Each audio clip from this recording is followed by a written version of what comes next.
Finance Minister Nirmala Sitharaman today tabled the white paper on the state of Indian economy before and after 2014 in Parliament. Times Now's accessed the NDA's white paper where the government has highlighted how it inherited a quote-unquote mismanaged economy from the Manmohan Singh-led UPA government and then turned it around with right policies and true intentions, quote-unquote.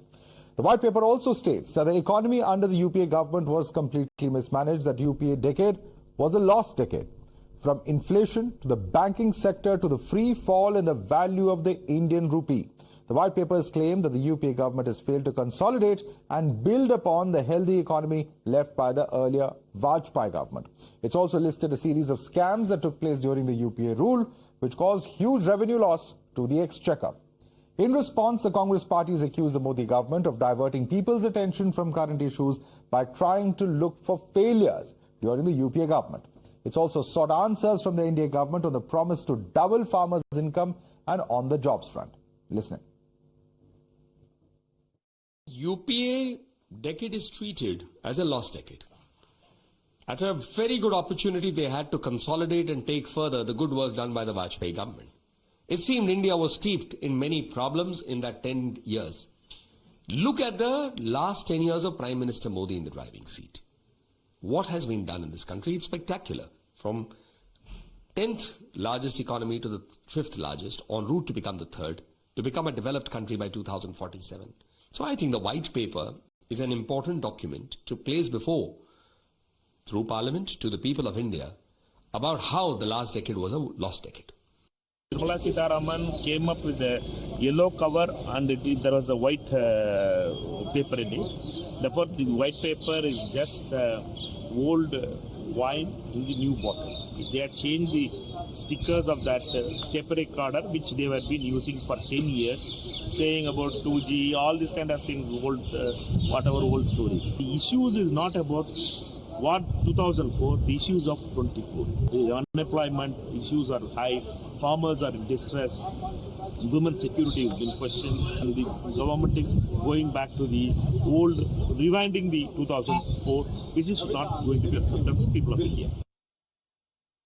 देखिए ये तो हमारा दायित्व है कि 10 साल देश को पीछे धकेल दिया गया फिनेंशियल मिसमैनेजमेंट के कारण जो आज बकवास कर रहे हैं सारे विषय में ये क्यों नहीं आया तुम तो 50 साल शासन किया क्यों नहीं किया इसलिए देश का पब्लिक एक्सचेकर को तो मिसमैनेजमेंट करने का किसी को हक नहीं है और एक फोन पे लाखों करोड़ों रुपया चला गया फोन बैंकिंग के माध्यम से जो आज लूट करके देश को विदेश में है हमारा सरकार तो उनको पकड़ रहा है इसलिए ये तो जनता को बताना है जीडीपी इनकी जीडीपी मनमोहन सिंह जी के 10 साल से करीब 2-2.5% कम है इन्होंने उसकी काउंटिंग सीरीज बदल दी ईयर बेस बदल दिया only to show the growth अच्छा उसको छोड़ दो 3 टाइम्स एग्जैक्टली 3 टाइम्स यूपीए के 10 साल में ग्रो किया अब इनको 2.1 पे 14 पे मिली है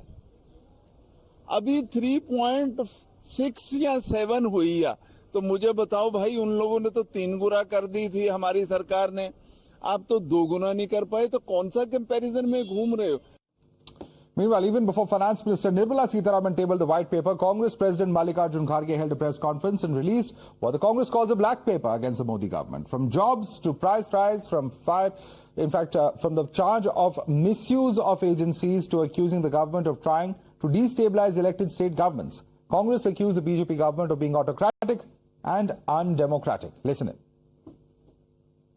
महंगाई तो इतनी बड़ी है तो वो नेहरू के ज़माने की कंपेयर करते हैं इंदिरा गांधी जी के कंपेयर प्राइसेस उस वक्त क्या थे वो अरे आज आप क्या कर रहे हैं वो महत्व क्या है किसान की आमदनी डबल करूंगा बोले कहाँ है वो सब और ये सब बातें पार्लियामेंट में उसका उत्तर या उसके बारे में कुछ नहीं बोलते ना बेरोजगारी के बारे में बोलते हैं ना महंगाई के बारे में बोलते हैं ना किसानों के बारे में दूसरे चीज लाना The Prime Minister Narendra Modi blunted the Congress party's black paper attack by calling it Kala Tika.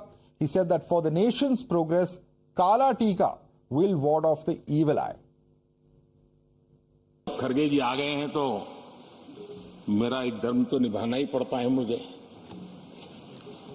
कभी कभी कुछ काम इतने अच्छे होते हैं जो बहुत लंबे समय तक उपयोगी होते हैं। हमारे यहाँ कोई बच्चा कुछ अच्छी चीज कर लेता है, कोई बच्चा अच्छे कपड़े वपड़े पहन करके अवसर के लिए तैयार होता है, तो परिवार में एक आध स्वजन आ जाता है, किसी की नजर लग जाएगी, उसको काला टीका कर दो। आज देश पिछले 10 साल में समृद्धि के नए नए शिखर सर कर रहा है। एक भव्य दिव्य वातावरण बना है, उसको नजर न लग जाए, इसलिए काला टीका करने का एक प्रयास हुआ है। मैं उसके लिए भी खड़गे जी का बहुत धन्यवाद करता हूं, ताकि इस हमारी प्रगति की यात्रा को कोई नजर न लग जाए। All right, BJP sources are indicating that this white paper will be taken up and spread to voters by every BJP state unit. That's the latest coming in on this particular white paper from BJP sources. Let's quickly open this up and take this across to our guests now. RP Singh continues to be with us, as does Ishkaran Banari, Sanjay Jha. Pugar Gandhi, of course, spokesperson of the DMK, joining us at this point of time. Mr. Gandhi, what would you like to say about this particular white paper? Because it talks about the erstwhile UPA regime and the existing NDA regime, the 10 years of the Modi government. It also says that there's a marked difference in terms of economic performance. One of the chapters, part 2, talks specifically about scams and how a large number of scams during the UPA regime brought the country's progress down, and that crackdown has happened during this NDA government's regime.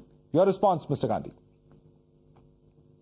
First of all, we will like to congratulate Madam Nirmala Sitharaman and the government for bringing out a white paper, at least after 10 years of UPA regime. So the world was able to nab Osama bin Laden within 10 years. But our government under Mr. Modi was able to bring a white paper on the performance of the previous government only after 10 years. So this shows their expertise in finance, and this shows how they are able to manage the finance well. See, the problem is there is a vast difference between what has happened in 2014 and the status of Indian affairs in 2024. I'll just give some numbers. The current debt of the central government is at 161 lakh crore rupees. That is, the total percentage is 46.04, whereas the debt of the government at that point of 2014 is only 58.6 lakh crore rupees. This is the present government has borrowed, and borrowed limit has increased by more than 4%, which is above the permissive limit. And as far as the employment ratio is concerned, in 2023, it was at 8.03%, and 2014, 5.44%. When we go with the performance of this particular government, the World Inequality Report has published a report saying that India ranks at 111 out of 125 countries, whereas in 2019 it was at 99. And the top 1% of the population controls the wealth of more than 21%. Whereas in 2014, it was not the case. And the inequality has grossly gone up during the 10 years time. And in fact, what has happened is, instead of the ministers and instead of the government working for the people, this particular government has worked only for people like Adani. Okay. You see? Let's go point by point. You've raised about 3 or 4 pertinent points. So, we have just limited time debate, Mr. Gandhi. Please, I want to give everybody a turn to speak. Mr. RP Singh, 3 points that have been raised. Debt has risen drastically, that inequalities have risen drastically during this period, and therefore the government only has worked for the top tier or the top sections of society, is the charge coming from DMK. Please respond to those 3 specific points. Well, let me start with the top tier and the mass basis. The taxation collection from 2013-14 was some 6,38,596 crore. Today it's 16,63,686 crore, almost 2.5 times more than what it was then, and it's mostly the middle class which has from where the tax base has grown. So I don't know what they are referring to. One. Secondly, as per the debt ratio, please compare it to the GDP and then talk about the debt, because you compared the ratio between the GDP and the debt. When you do that proportion, we are much better than what we were there. Last and not the least, the way the government has delivered on ground for poorest of poorest. the way the poor has been uplifted from the poverty line, at more than 13.5 crore poor has been uplifted from the poverty line, and where the poor has been taken care when 55 crore people get the Ayushman Bharat scheme, when more than 11 crore farmers have been covered under the Kisan Samman Nidhi, when more than 14 crore houses have been given tap water, when more than 4 crore people have been given the roof on their head. Okay. So all these schemes put together takes the economy forward, and also on employment, because the next question Mr. Sanjay Jha probably will ask about the employment. EPFO data clearly says that more than 80 crore people have been listed under the EPFO, and more than 4 crore people has taken loan under the Mudra Yojana loan. No, give me a second. Might be that there will be major chunk which will take a lower level of the loan, but even if the low level of loan, if they would have employed 1% more along with them. This is a limited time debate, please, and certainly while all the developmental projects and bringing people out of poverty is certainly laudable, on a lighter note, I'm not too sure the middle class is going to be very happy about the large increase in taxes that you mentioned. But Sanjay Jha, larger question, the Prime Minister mentioning that this is the Kala Tika. This is the Kala Tika ahead of the election which would prevent, Buri Nazar from actually being cast on the Indian economy. How do you respond to that barb of the PM? I want to ignore Narendra Modi's rhetoric. That's part for the course expected during the election season. But Mr. Singh has made a Freudian slip.